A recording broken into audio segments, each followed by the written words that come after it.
Yan guys, we are here at grocery outlet here in Reno but also somewhere in Sparks. Pakita ko lang yan. Yan.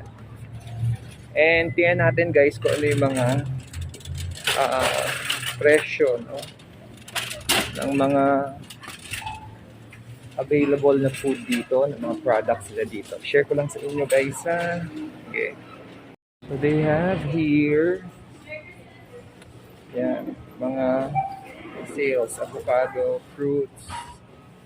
Ganyan sila kadami guys dito. No? And considering that when you live here, mura lang sila. Yan. You like So, baked beans?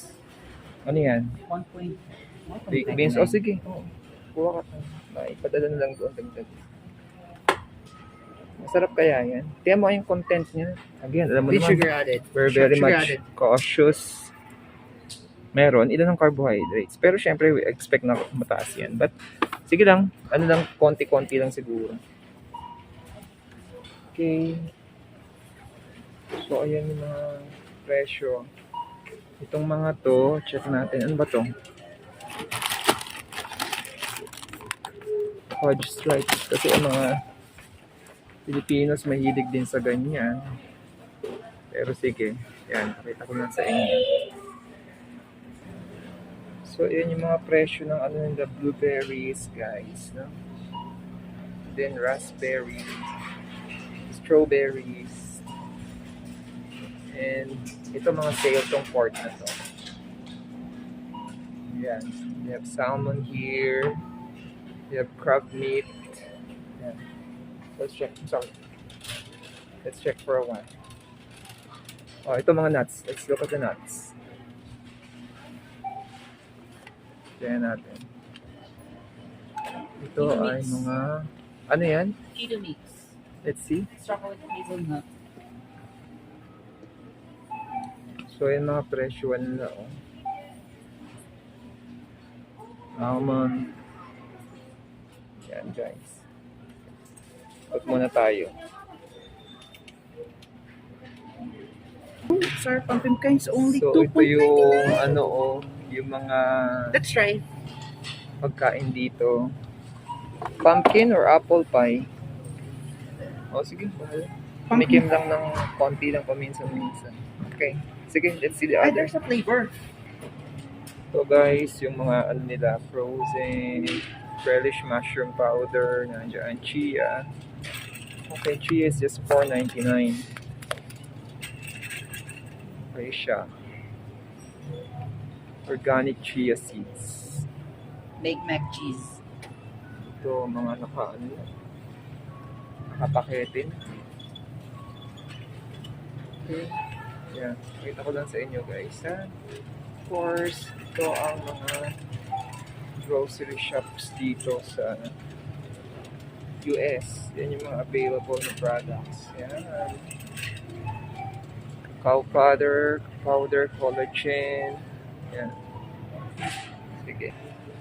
Ito yung mga syrup, maple syrup. Meron kayang ano dito? Low carb approved. Keto maple syrup. Ano to? Anong sugar nito? Anong sweetener? Ako meron din siyang ano. So we have to be cautious in buying.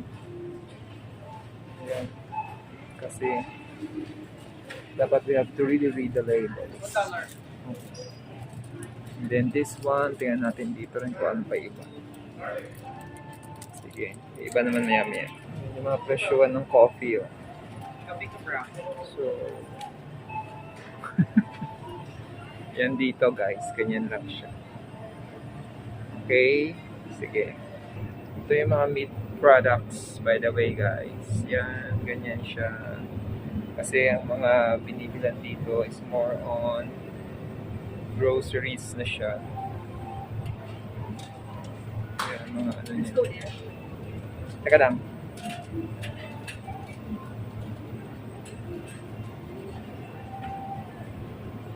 Naka-prepare na. Cheese and mga cheese.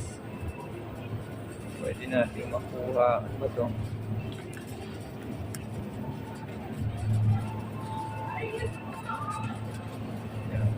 Okay, let's go to the other section. So, ito naman, corned beef hash. Ano na? Pwede na yun. Mura din.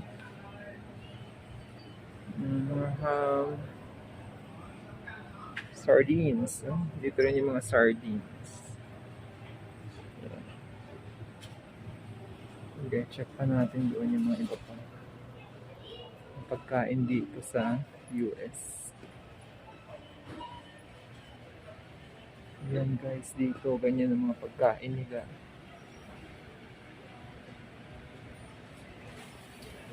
Sige, sa kabila ulit. Yung mga fruits. Yan, kalat lang siya. $4.99.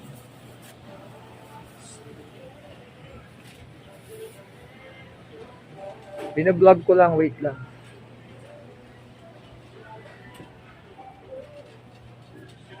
Yung mga prutas nandoon, dami rin. So yan guys, I'm just giving you an idea kung ano ba ang mga nabibili at paano ba yung mga bilihan dito. Can I take this? So yun lang guys. So yan guys, short vlog lang ito, no, with the grocery here in outlet. Para lang makita nyo yung mga, actually maliit lang na shop to. Yung Walmart medyo malaki na, pero this one is recommended ni cousin dahil daw mas mura daw yung mga bilihin dito. So ikot na lang muna kami guys, and thanks for watching. Bye-bye!